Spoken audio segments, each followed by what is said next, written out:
Buenas tardes. ¿Ya? Buenas tardes. Saludos a nuestros hermanos en Cristo, aquí los que estamos aquí en Loja, cada hermano, cada hogar, cada familia. Saludamos también a los hermanos que nos están viendo a través de esta transmisión en vivo, a los hermanos de Santo Domingo, a los hermanos de Yansasa, a los hermanos de Guayaquil y a cada hermano que se está conectando aún fuera del Ecuador, de otros países. Y en este momento vamos a orar, vamos a agradecer a Dios porque en estos tiempos estamos recordando cuando Cristo estaba siendo crucificado, cuando Cristo estaba dando su vida en rescate por toda la humanidad. Y hoy vamos a tener esa enseñanza de la palabra de Dios y vamos a poner este tiempo en la presencia de Dios a través también de este tiempo de oración. Amado Dios, amado Padre Celestial, te agradecemos una vez más por este nuevo día que nos has dado de vida, por estas nuevas fuerzas que nos das día a día. Te agradecemos por tu fidelidad, te agradecemos por ese amor, oh Padre, demostrado a toda la raza humana, que envió a su único Hijo a esta tierra para que todo aquel que en Él crea no se pierda, mas tenga la vida eterna. A ti sea la gloria, Jesucristo, a ti sea toda la adoración y toda la alabanza. Bendecido sea tu nombre, Cristo, glorificado y engrandecido sea tu nombre. Hoy, Señor, al transmitir tu palabra, Señor, que el Dios Espíritu Santo esté tocando cada corazón, cada vida y nos prepare, Señor, para aprender y recibir tu palabra. Ponemos este tiempo en tus manos, bendito Dios, en el nombre de Jesucristo, Padre. Gracias, Señor. Amén. Amén. Con nosotros tenemos al pastor que nos dará la palabra del Señor. Amén. Buenas tardes con todos. Es un placer, una inmensa alegría otra vez estar en vivo a través de este medio. Dios nos los bendiga a todos. Hacemos extensivos el saludo cariñoso, amoroso de la iglesia a todos nuestros hermanos cristianos en diferentes partes del mundo. A todos aquellos también amigos que de una manera u otra también se sintonizan con nosotros, bienvenidos, buenas tardes. Y a todos aquellos que quizás no tienen nuestra fe, pero que quieren escuchar algo con respecto a la muerte de Cristo, en esta tarde, bienvenidos. Nuestro corazón se abre en esta tarde para poder transmitirles el mensaje del Evangelio. Esta es una Semana Santa atípica, es el nombre como se conoce en el mundo occidental. Estamos todos, la mayor parte de las personas del mundo, en cuarentena. Estamos reunidos en familia y por fin vamos a poder tener este tiempo con toda la tranquilidad que nos da el poder estar descansando, también obviamente preocupados. En esta noche, en esta tarde, yo quiero decirle que como iglesia, como familia, estamos orando cada día porque Dios intervenga en esta situación tan difícil que estamos pasando todo el planeta Tierra, toda la humanidad. No, pero personalmente yo le pido a Dios no solamente que nos quite esta pandemia, sino también que haga que nuestro corazón se vuelva a Él, que nuestro corazón pueda volver a Él en adoración, en amor, en alabanza, en vista de tanto amor demostrado. Y antes de empezar, voy a tocar un tema muy especial, la muerte de Cristo, las reacciones de las personas que estuvieron, según el Evangelio, según San Marcos. Él narra 9 tipos de personas que estaban alrededor de la cruz y ningún escritor de los evangelios narra los detalles. No quieren narrar detalles de dolor, no son en ese aspecto exhaustivos. Tenían un respeto profundo en ese momento tan difícil para la persona de Cristo, que todos sabemos Dios y Cristo encarnado, Dios y hombre encarnado en la persona de Cristo. Ahí donde estemos, yo les invito a que abramos nuestras Biblias al libro de Evangelio según San Marcos capítulo 15 para que podamos todos seguir la secuencia de la exposición de la palabra de Dios en esta tarde. Les invito a los hermanos donde están en sus lugares, una vez más, le doy la cita bíblica, Evangelio según San Marcos, capítulos desde el verso, desde el 21 en adelante. Vamos a leer, vamos a leerlo, sino vamos a narrar sobre eso hasta el 47, desde el verso 21 al 47. Una vez más, Evangelio según San Marcos, capítulo 15, versos del 21 al 47. Pero antes, pidámosle al Espíritu Santo que en esta tarde ilumine nuestras mentes, nuestro espíritu, nuestros corazones, y a la misma vez me ayude a poder traspasar lo que en esta semana he estado meditando para poder compartirles. Bendito Dios, en esta tarde te alabamos, glorificamos tu santo nombre. Alabamos tu fidelidad, tu amor, tu bondad, tu misericordia, tu gracia, tu paciencia. Señor, alabamos todo tu poder, todos tus planes, tus propósitos, tu maravillosa y grande sabiduría. Señor, todos tus atributos, te adoramos. Lo que hoy en día has puesto a disposición de toda la humanidad es producto de tus riquezas inescrutables. El ser humano con todas sus capacidades no puede, Señor, ingresar para ver la forma como tú funcionas. Sin embargo, podemos ver atisbos de ella a través de tu palabra. Tú eres más grande, obviamente, que la Escritura. Gracias, Señor, te doy en esta tarde por permitirme presentar tu palabra. Usa mi boca, usa mi mente, que yo pueda transmitir tu palabra bendita a todos aquellos que en este momento están escuchando, están conectados en vivo, y pueda llevar a sus corazones, Señor, lo que tú quieres en esta tarde. Te pedimos todo esto en el bendito nombre de nuestro Señor Jesucristo. Amén. Amén. Muy bien. En esta tarde quiero antes de entrar a Marcos, quiero un poquito explicar a quienes se crucificaban en el Imperio Romano.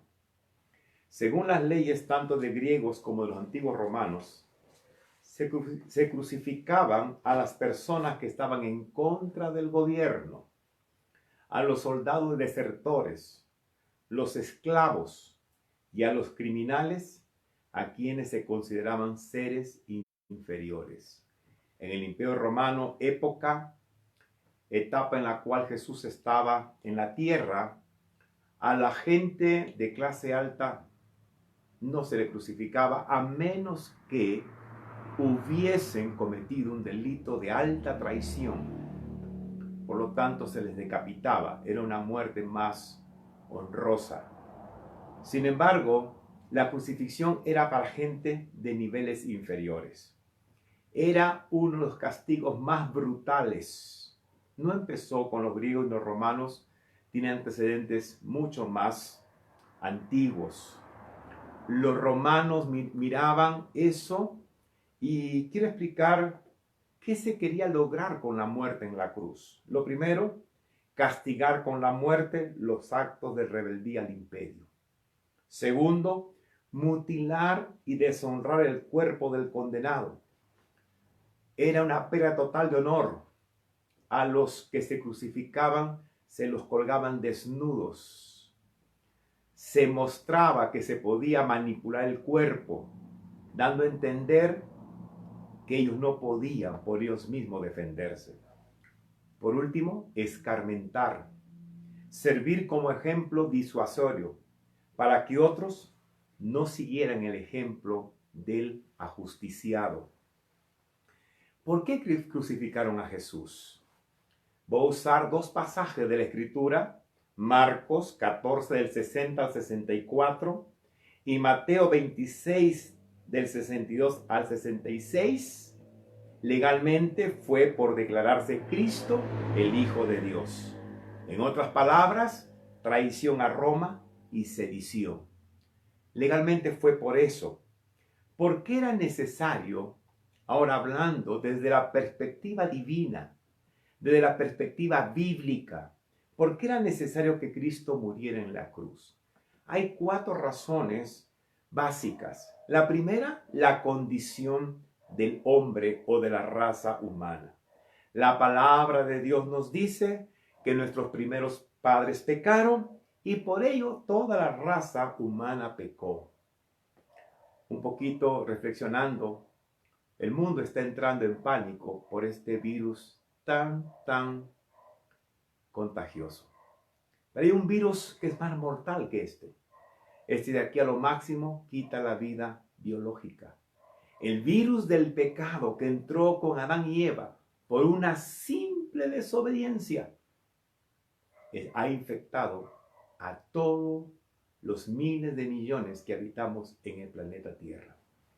Es un virus mortal, más hoy día escuchaba un audio que decía, un doctor decía que este virus actual es 10 veces más terrible que la peste negra. Diría yo que el virus mortal del pecado es más de 1 millón de veces más mortal. ¿Por qué? Porque este te quita no solamente la vida, te quita la alegría, te quita las relaciones, destruye tu vida ahora y según la palabra de Dios, destruye a aquellos que no vuelven a Dios por la eternidad. Este virus entró en nuestros primeros padres y la Biblia lo explica y dice que porque ellos pecaron, en ellos todos sus descendientes también pecaron y ahora nacemos infestados por el virus mortal del pecado. Romanos 3:23 dice, en las palabras inspiradas del apóstol Pablo, por cuanto todos pecaron, están destituidos de la gloria de Dios. Otra versión dice, no alcanzan a poder vivir a la altura que Dios pide. ¿Qué es pecado? Es todo aquello que está fuera de la voluntad de Dios o que va en contra de lo que Dios ha establecido en su palabra. 2 cosas básicas. El pecado ofende a Dios. ¿Por qué lo ofende? Porque nos creó con tanto amor. Somos la corona suprema de su creación. Todo fue creado para que el hombre habitara en la tierra. Y al hacernos con tanto amor, la Biblia dice, con sus propias manos formó al hombre.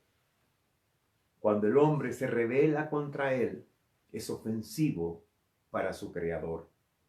Y no solo eso, básicamente el pecado, este virus mortal que está dentro del ser humano, no solo ofende a Dios, sino que sus consecuencias son desastrosas.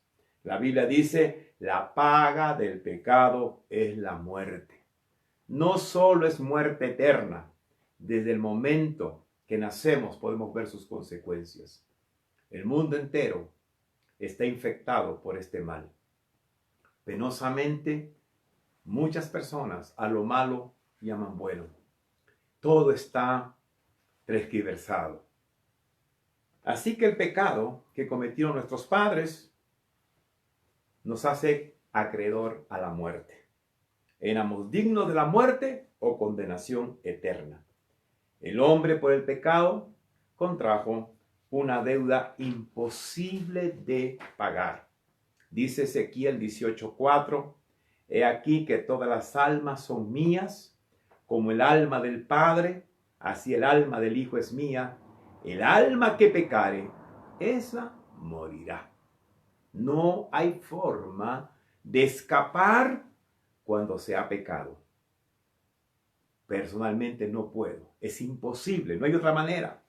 La segunda razón por la cual Cristo, estamos hablando de la condición del hombre, lo segundo es la justicia de Dios. Dios no puede pasar por alto el pecado del hombre, ya que Él no tiene por inocente al culpable. La santidad de Dios no le permite ignorar el pecado. La palabra de Dios dice, el alma que pecare, esa morirá. Dice Números 14:18, Jehová, tardo para la ira y grande en misericordia, que perdona la iniquidad y la rebelión, aunque de ningún modo tendrá por inocente al culpable. Sin embargo, a pesar de que Dios es santo y su justicia no puede ser evadida, también es un Dios de amor.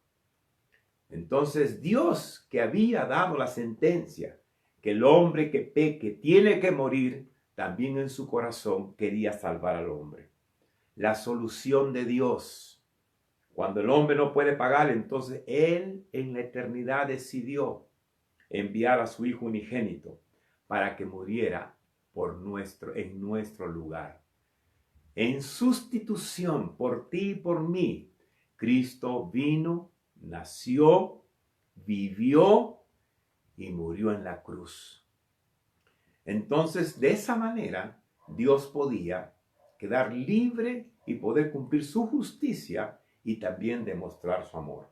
Esa fue la solución de Dios. Y por último, ningún hombre podía ser sustituto. El único que podía ser sustituto para esta tarea increíble era su único Hijo. Cristo fue el sustituto adecuado. Así lo dice la palabra del Señor.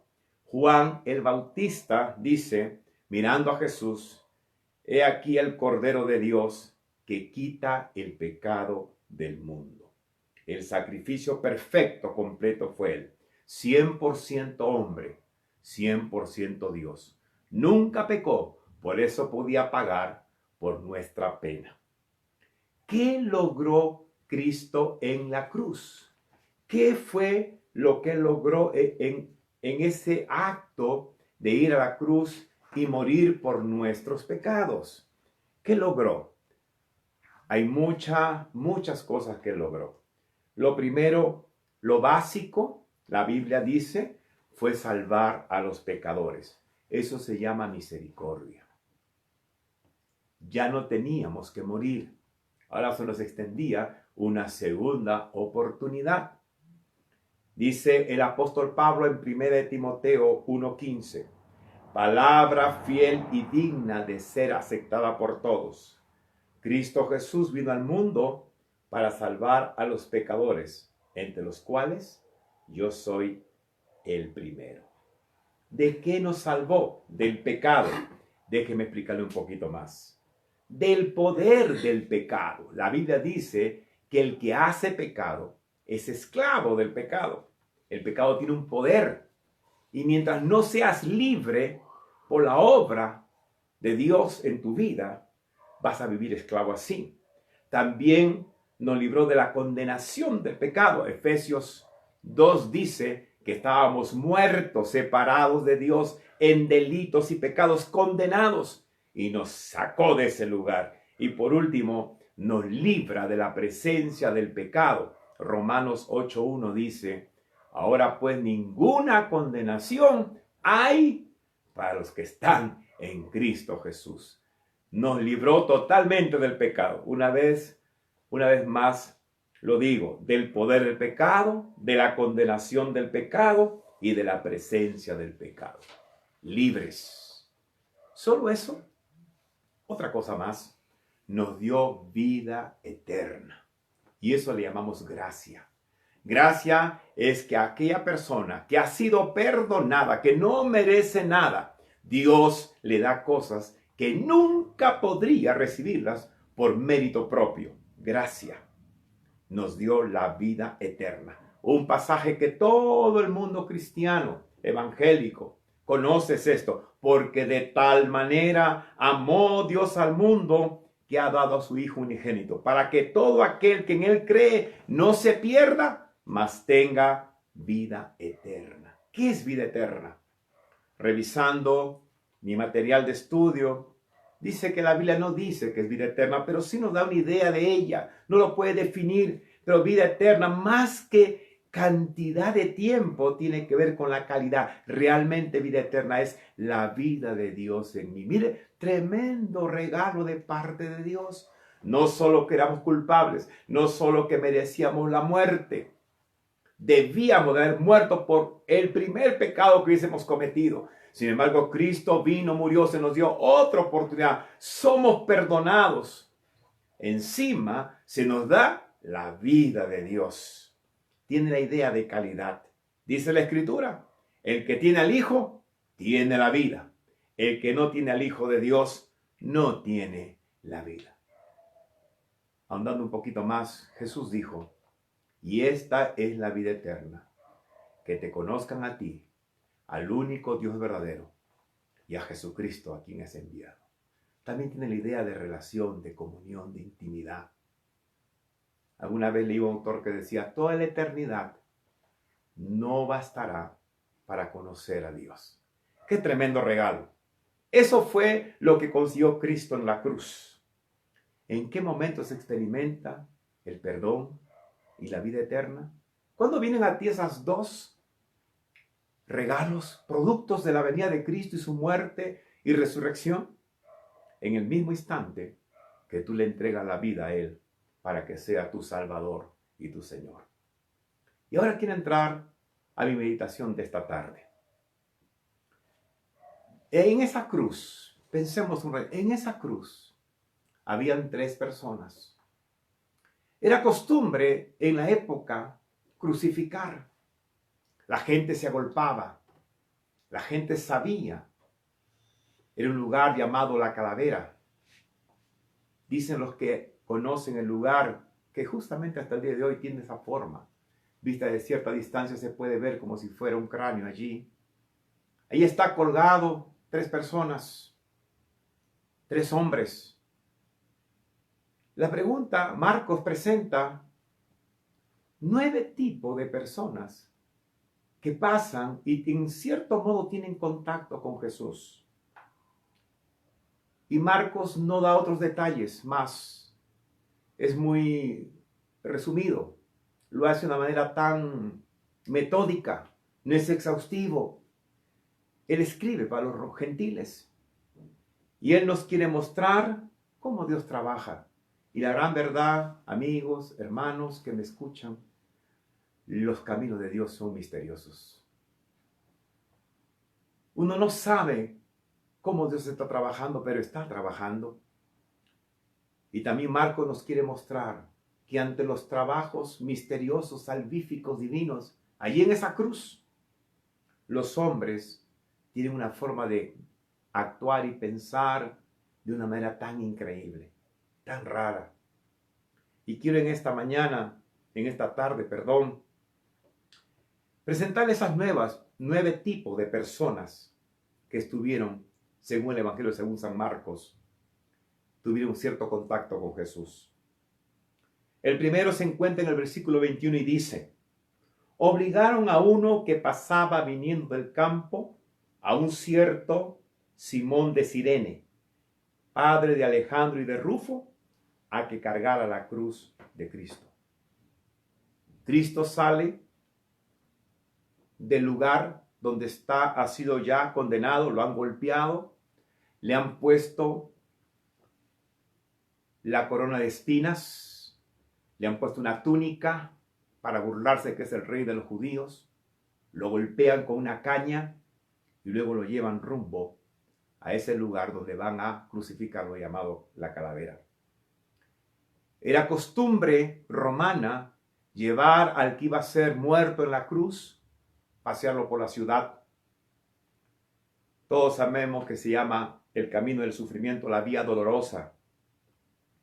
La primera vez, Jesús tropieza y se cae. ¿Por qué? Porque está cansado. Toda la noche ha estado sufriendo. Está desfalleciendo su cuerpo. La segunda vez que tropieza, al ver que no puede levantarse, un soldado agarra a un hombre y lo mete de frente. Yo le he puesto como título, el que colaboró a la fuerza. Era de una región del África, del norte de África. Había venido a Jerusalén posiblemente a la Pascua. Era una fiesta nacional, muy mentada, muy conocida. Estaba curioseando, estaba quizás paseando. Quería ver, no sabemos si era la primera vez o ya había venido algunas veces. Lo que sí sabemos es que el bullicio, la montonera de la gente hizo que él se acercara a ver. Y de repente una mano lo atrapa, lo jala y lo mete. Y le dice que tiene que alzar la cruz. Se parece a muchos de nosotros. Y quizás en este momento, ¿cuántos de los que estamos en este planeta estamos viniendo a Dios a la fuerza? Nos está forzando esta enfermedad. Nos está forzando la desesperación. Nos está forzando el pánico, el miedo, el temor. A muchos nos está forzando los gobiernos a poder estar en estas casas y alzar otra vez nuestras miradas a Dios. Simón de Cirene. Ahora, hay muchas especulaciones con respecto a eso. Si hacemos volar la imaginación, podríamos pensar en esta tarde, ¿qué pasaría por su mente? Quizás estuviera insultando a los romanos. Quizás insultaría entre dientes, casi murmurando, a aquel hombre que iba cargando la cruz y se había caído. Quizás diría, a mí qué me importa, yo por qué tengo que estar aquí. Sin embargo, allí estuvo, cargó la cruz. Quizás miró a Jesús, le vio a los ojos, algo le impactó, no lo sabemos. Lo que sí sabemos, no en forma absoluta, pero sí que ese encuentro con Jesús le cambió la vida. Marcos dice literalmente que era el padre de Alejandro y de Rufo.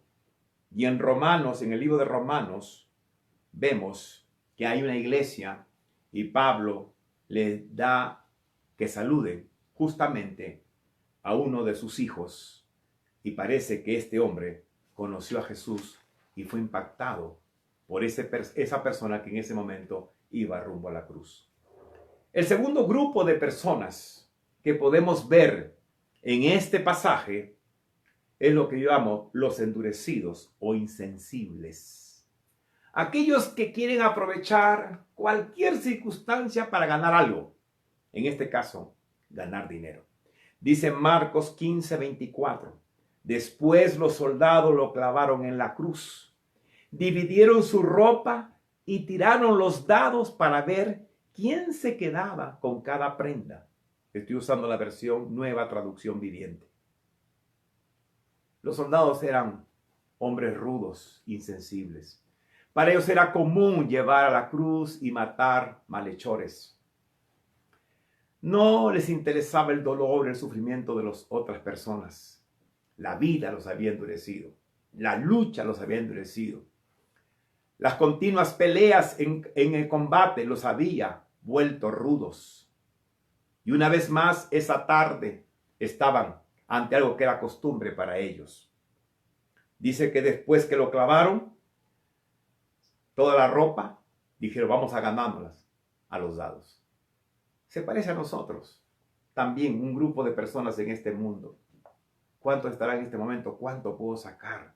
¿Cuánto puedo ganar de estas circunstancias? Mientras otros lloran, otros quizás están diciendo, ¿cómo puedo aprovechar este momento? Porque en sus corazones hay algo. Quieren aprovechar cada instante. Son inteligentes para ganar algo que puedan llevar para ellos solos y su familia. Este es un grupo que estaba allí. Hay un tercer grupo, los que califican a Jesús como ellos son. Dice la Biblia en el verso 27 del capítulo 15 que estamos viendo, y con él, es decir, con Jesús, crucificaron a dos ladrones, uno a su derecha y el otro a su izquierda. Y en el verso 32 dice que los que estaban crucificados con él le injuriaban. Los otros evangelistas narran que le decían, sálvate a ti mismo, sálvanos. Estaban insultándolo, Estaban sacando lo que había dentro de ellos. Sin embargo, aunque Marcos no lo dice, Lucas nos dice en el capítulo 23:41, en algún momento, al ver a Jesús, uno de ellos hizo esta exclamación: nosotros a la verdad padecemos con razón, porque estamos recibiendo lo que merecieron nuestros hechos, pero este no hizo ningún mal. Alguien cambió de opinión, alguien fue iluminado, alguien se dio cuenta, alguien captó al mirar a Jesús y dijo: este no es igual a nosotros. Y en un acto de fe le dijo: Jesús, acuérdate de mí cuando vengas en tu reino. Y en ese mismo instante encontró el perdón de sus pecados. Este es el tercer grupo de personas. ¿Cuántas veces me ha tocado encontrarme con personas que creen que Jesús es igual? Es un buen maestro, es un buen filósofo, una buena persona, fue una persona que marcó la historia. Y muchas veces nos han dicho: ustedes lo han exaltado demasiado. Él no es nada más que un simple, buena persona, un simple mortal. Así pasó con estos hombres. Pensaban que él también era un delincuente. Estos ladrones, dice una versión, que eran revolucionarios. Otro dice que eran bandidos. Parecen que eran personas, no solamente que no eran ladrones en el sentido como lo entendemos hoy en día. Parece que estaban intentando buscar cambiar el sistema, lo que fuera, porque la Biblia no da explicación sobre eso. Uno de ellos encontró y se dio cuenta que estaba hablando con alguien que era diferente. El cuarto grupo de personas que estuvieron o tuvieron un contacto con Jesús fueron los espectadores que juzgan, que dan su opinión. Qué fácil es opinar de algo desde la posición simple de abrir la boca y hablar. En el verso 29, Marcos dice: y los que pasaban le insultaban, meneando sus cabezas y diciendo: ¡ah! Tú que derribas el templo y lo edificas en 3 días, sálvate a ti mismo y desciende de la cruz. Eran espectadores que pasaban por ahí, de repente lo ven a Jesús ahí colgando. Ah, dicen: te reconozco, yo sé quién eres tú. Tú eres el que sanaba a los enfermos. Tú eres el que decías que Dios estaba contigo. Tú decías que eras hijo de Dios. Tú decías que en 3 días ibas a destruir el templo y lo ibas a reedificar. Tú, ahora que estás allí, hazte el favor de salvarte a ti mismo y baja de la cruz. Son aquellos que siempre dan sus opiniones. A veces también opinamos acerca de las cosas de Dios, muchas veces sin conocer a profundidad a ese buen Dios que nosotros amamos porque lo experimentamos en nuestras vidas y en nuestros corazones. Estoy en el cuarto grupo. Recuerda, el que apoyó a la fuerza, aquellos que juzgaron a Jesús como ellos, no te olvides. Aquellos que vieron la oportunidad para ganarse algo, y aquí unos simples espectadores, caminantes, que pasan y lanzan su opinión. 5. Esto es lo más triste. Los religiosos. Los burlones religiosos. En los versos 31 y 32, Marcos habla de los sacerdotes y dice así: de igual manera, burlándose de él entre ellos mismos, los principales sacerdotes, junto con los escribas, decían: a otro salvó, a sí mismo no se puede salvar. Que el Cristo, el Rey de Israel, descienda ahora de la cruz para que veamos y creamos. Si usted lee los evangelios, casi siempre ellos le decían: ¿qué señal nos das? Ellos querían ver señales, algo milagroso, algo nuevo para poder decir: de verdad es. Y a él verlo en la cruz, se burlaron. Hay muchas veces, siempre decimos nosotros, los que somos seguidores de Jesús, discípulos de Él, decimos, yo no sigo religión. Nosotros seguimos a una persona, y esa persona se llama Jesucristo. Él es nuestro Señor. No somos salvos por los ritos. No somos salvos por las acciones que hagamos. Esos son el resultado de haber conocido de una forma personal el amor, el perdón y la gracia de nuestro Salvador. Ellos eran los que hablaban de Dios. Ellos iban al templo. Ellos oficiaban los sacrificios. Ellos llevaban adelante un sinnúmero de actividades religiosas. Sin embargo, no pudieron identificar que allí estaba el Mesías prometido. ¿Por qué? Porque su mente estaba cerrada. ¿Por qué? Porque muchas veces pensamos y creemos que la vida cristiana es solo teoría. Claro que tenemos que conocer las Escrituras, pero la vida con Dios es más que un simple conocimiento intelectual, es una experiencia de vida todos los días con nuestro Señor y Salvador. Es el quinto grupo religioso que debían de haberlo aplaudido, que debían de haberlo recibido. Por eso el escritor San Juan dice, a lo suyo vino y los suyos no le recibieron, no lo pudieron identificar. Y termina diciendo, más a los que lo recibieron, les dio el derecho, la autoridad de ser hechos hijos de Dios. Gloria al Señor. El sexto grupo, los curiosos espectadores. O el curioso, pero que representa al grupo de los curiosos. Dice Marcos, al oírle a algunos de los que estaban allí, decían, he aquí, llama Elías. Corrió uno y empapó una esponja en vinagre, le puso en una caña y le dio a beber diciendo, dejad, veamos si viene Elías a bajarle. Jesús había hablado una frase que decía, Dios mío, ¿por qué me has desamparado o abandonado? Y en el idioma en el cual él dijo, se prestó para que él entendiera mal. Y él pensó que estaba diciendo, llamando a Elías, el profeta, muy conocido por el mundo de esa época, que viniera a salvarle.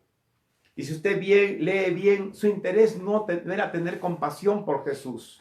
Su interés era ver, vamos a dejar que no muera pronto, vamos a darle un poco de vinagre, porque el vinagre era una mezcla. No era el vinagre que nosotros usamos, era una mezcla que servía para amortiguar los dolores, para que pudiera el que estaba allí crucificado, pudiera en cierto modo mitigar en algo esa sed espantosa, producto de estar en la situación física como estaban los crucificados. Y por eso dice al final, vamos a ver si viene Elías a bajarle. Curiosos. No se acerca a Jesús para ver quién era, para identificar si de verdad lo que decían de él era una realidad. Él solamente quería ver, experimentar. Y no es este tiempo un tema de curiosidad. Hoy me gusta esto, quiero ver, quiero averiguar. Y una vez que vemos eso, ya lo vi, ya sé. No investigamos más. Así pasa también con la vida, con la palabra de Dios. Bonito el texto, pero me parece que no es real. Ese es otro grupo, el curioso espectador, que en realidad lo que quería era simplemente ver qué pasaba. Si de verdad lo que él había entendido sucedía. 7. Los que son impresionados por Jesús. Hasta el 6, todos son negativos, usted lo ha visto. Ninguno, podemos decir, nos da un poco de esperanza. Los últimos 3 que vamos a ver, sí nos llenan el corazón porque vemos una luz en ellos diferente a los anteriores. Hasta aquí, hasta el 6, Jesús ya muerto, clama con una gran voz y exhala su último aliento. Marcos nos sigue narrando, ya después de que Jesús ha entregado el Espíritu, en el verso 29, vemos al líder del grupo que habían de los soldados que habían crucificado al centurión. El centurión que estaba de pie delante de él, cuando vio que había muerto, de esta manera dijo: verdaderamente este hombre era hijo de Dios. Pero piense, después que murió no fue antes. Quizás dijo: me he equivocado. ¿Qué he hecho? Se remordió. Quizás se puso triste, se apesadumbró. Dijo: no debí de haber participado en esto. Pero dijo: ya está muerto. Era hijo de Dios. Así pasa hoy en día. Hay gente que es impresionada por la palabra de Dios. Les gustan los cánticos. Les encanta la oración. Dicen, escuchan que la oración va a traer muchos beneficios para ellos. Qué hermoso, qué bonito. Me encanta la vida cristiana. Me encanta cómo se aman. Me encanta cómo se ayudan. Somos impresionados por el Evangelio. Somos impresionados por el testimonio de muchos que se llaman cristianos. Pero es ahí nada más. No hay más nada que hacer. Esto no es para mí. El octavo tipo de personas que estaba ante la cruz se encuentra en el versículo 40. Y los llamo los sin esperanza, sin fe. Dice la Escritura: también estaban allí algunas mujeres mirando desde lejos. Entre ellas se encontraba María Magdalena, María la madre de Jacobo el menor y de José y Salomé. Cuando Jesús estaba en Galilea, éstas le seguían y le servían. También había muchas otras que habían subido con él a Jerusalén. Un grupo grande de mujeres. Y aquí tenemos que decir que quizás las que tienen un corazón más amoroso son las damas. Y ahí la vemos al lado de Jesús. Todos sabemos que todos huyeron la noche anterior. El único que estuvo, por otros evangelios según San Juan dice que el único que estuvo allí realmente fue un jovencito llamado Juan, junto con María, la madre de Jesús. Y bueno, usted puede leer en la Biblia el episodio como Jesús dice: Juan, ahí tu madre. Y a María le dice: he ahí tu hijo. Todos los varones habían desaparecido. No estaba Pedro, el que siempre se había ufanado de decir: yo te seguiré hasta la muerte. Pero aún así usted puede ver que lo que dice Marcos no habla de fe. Aman, pero ha muerto. Si usted sigue leyendo, ellas van a estar presentes cuando su cuerpo es llevado, expedido por el último de los personajes para poder ser enterrado. Sin fe, sin esperanza. Hay muchos, hoy en día muchos están sin fe, sin esperanza. Piensan que este virus va a darle final a la raza humana. Y déjame decirte que por encima de todo lo que venga en esta tierra está nuestro Dios, al cual le llamamos Rey de Reyes y Señor de Señores. No hay nada que pueda escapar a su bendita soberanía. Nada nos podrá eliminar si Dios no lo permite. Eso dice la Escritura. Esa es nuestra fe. Nuestra fe está puesta no en las circunstancias, no en lo que recibimos de Dios. Nuestra fe está puesta en una persona y esa persona se llama nuestro Señor Jesucristo. En Él estamos confiados. Muchos hoy en día quizás están sin fe y sin esperanza. Quizás de repente estarán diciendo: ¿para qué me metí a ser un discípulo de Cristo? No pierda la fe, no pierda la esperanza. Estas mujeres amaban, pero habían perdido la esperanza. Y por último, está lo que llamo los discípulos secretos. El verso del 42 al 47 dice de la siguiente manera: cuando ya atardecía, siendo el día de la preparación, es decir, la víspera del sábado, llegó José de Arimatea, miembro ilustre del concilio, quien también esperaba el reino de Dios.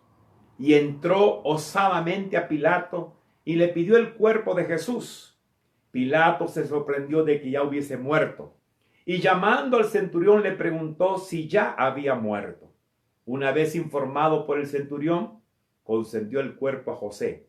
Comprando una sábana y bajándole de la cruz, José lo envolvió en la sábana y lo puso en un sepulcro que había sido cavada en una peña.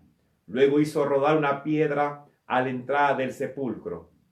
María Magdalena y María, la madre de José, miraban dónde le ponían. Discípulo secreto. Nunca estuvo cuando Jesús fue juzgado. No estuvo al lado de él cuando estaba llevando la cruz. Era un discípulo, pero escondido. No quería pasar sufrimientos y dolor. Temía quizás perder lo que tenía. Y así hoy en día muchas personas que no se atreven a decir, yo soy un seguidor de Cristo. No se atreven a decir, no me importa lo que digan mis amigos, mis amigas. Yo quiero ser uno de aquellos que he decidido seguir a Jesús el Mesías. He aquí los 9 personajes que estaban alrededor de Jesús. Déjame decirte, Cristo en la cruz sirve siempre para eliminar cualquier hipocresía y nos deja completamente desnudos ante Dios. Ahí tú puedes ver y releer las reacciones de estas personas ante Jesús. Todos realmente son negativos. Unos más, unos menos, pero ninguno, podemos decir, son dignos de admirar. Quizás las mujeres con su gran amor. Pero déjame decirte para terminar, hay 3 cosas especiales en el Evangelio según San Marcos en este capítulo. Y han sido puestas en orden sucesivo, en forma cronológica. Dice la primera, en el verso 34 dice, 3 cosas que suceden y que nos van a dar en esta tarde la luz de lo que Dios estaba haciendo para la raza humana. Lo primero, dice el Marcos 15:34, Eloi, Eloi, lama sabactani. Dios mío, ¿por qué me has desamparado? Es la pregunta que hacía Jesús en la cruz. En el verso 37 dice, inmediatamente después de clamar Jesús a gran voz, expiró o entregó su espíritu. Y por último, en el verso 38 dice, a un kilómetro, a una distancia no tan lejana, el enorme velo que separa el lugar santísimo se rasgó desde arriba hacia abajo, dejando el lugar descubierto al lugar santísimo a vista de los sacerdotes. Estas tres cosas que nos presenta Marcos, ¿qué nos está indicando? Estaba diciendo en una de las predicaciones o enseñanzas que hice, que Dios nos habla muchas veces por figuras. Esta es una figura, las palabras y el acto de romperse el velo nos están hablando a viva voz. 2000 años nos hablan de algo, nos dicen. Él dice, Dios mío, ¿por qué me has abandonado? Jesús sufrió en su carne propia el abandono del Padre porque estaba cargando mis pecados y tus pecados. Y luego dice la Biblia, entregó el Espíritu. Y por último, se abrió el templo, el velo del templo se partió en 2, demostrando con eso y hablándote en esta tarde a ti y a mí, que el camino a Dios está abierto, que el corazón del Padre se ha abierto de par en par, que ya no tenemos nada que impida entrar a su presencia. Es como si Dios le dijera a mí y a ti, aunque seas uno que entró a la fuerza, aunque seas un hombre que te gusta mucho el dinero, aunque seas un simple burlador, aunque seas un discípulo secreto, aunque me ames y tu fe y esperanza haya desaparecido, yo te amo y te estoy esperando que vengas. Ese es el mensaje de la cruz. El mensaje de la cruz no es de condenación. El mensaje de la cruz no es de reclamo, no es de venganza. El mensaje de la cruz es de amor. De tal manera amó Dios al mundo que dio a su Hijo único para que tú y yo volvamos a los caminos de Él. Te invito esta tarde a que reflexiones.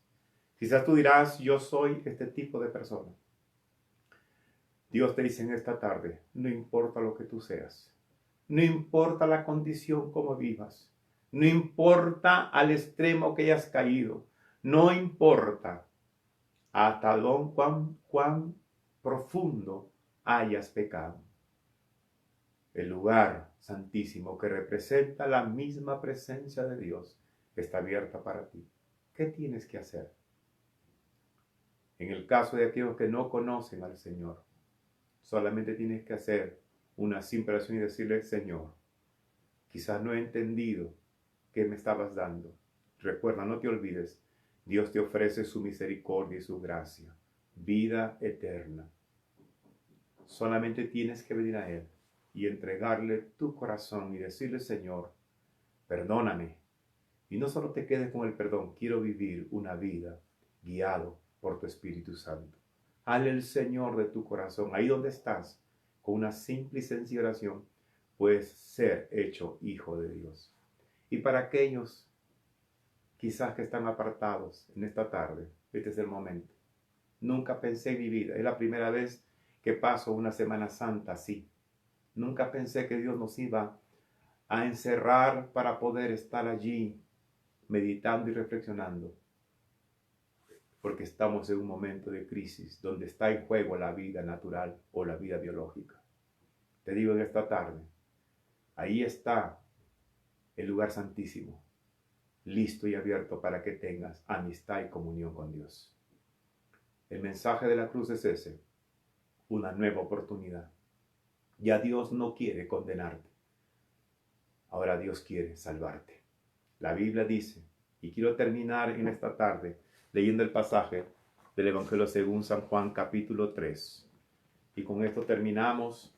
Y tú que estás en tu casa, yo te invito a que reflexiones y que después de esta predicación o enseñanza tú puedas abrir tu corazón a Dios. Dice la Escritura de esta manera: porque de tal manera amó Dios al mundo, que ha dado a su Hijo unigénito, para que todo aquel que en Él cree no se pierda, mas tenga vida eterna.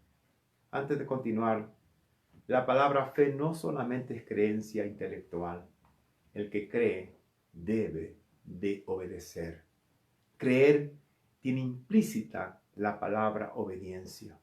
No solo creo en Él, sino que hago lo que Él me dice, porque entiendo que Él es el Señor, Él es Dios y Él sabe más que yo.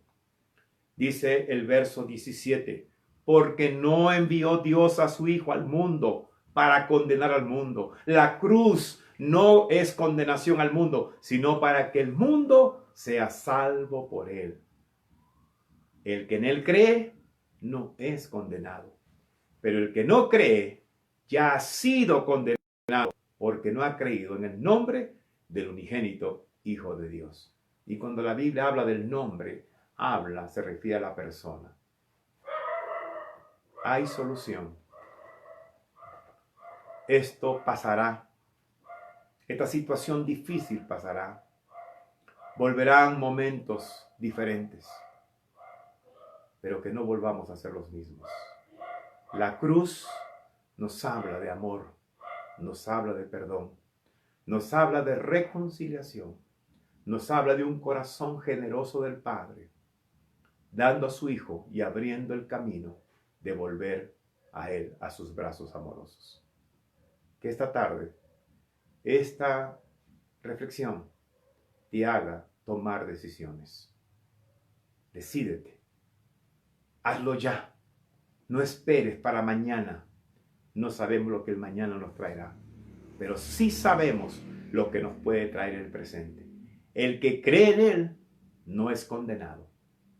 El que no cree ya está condenado. Este es el mensaje de esta tarde. Dios te bendiga. Que Dios toque tu corazón donde estás. Que tú puedas hacer esa oración silenciosa.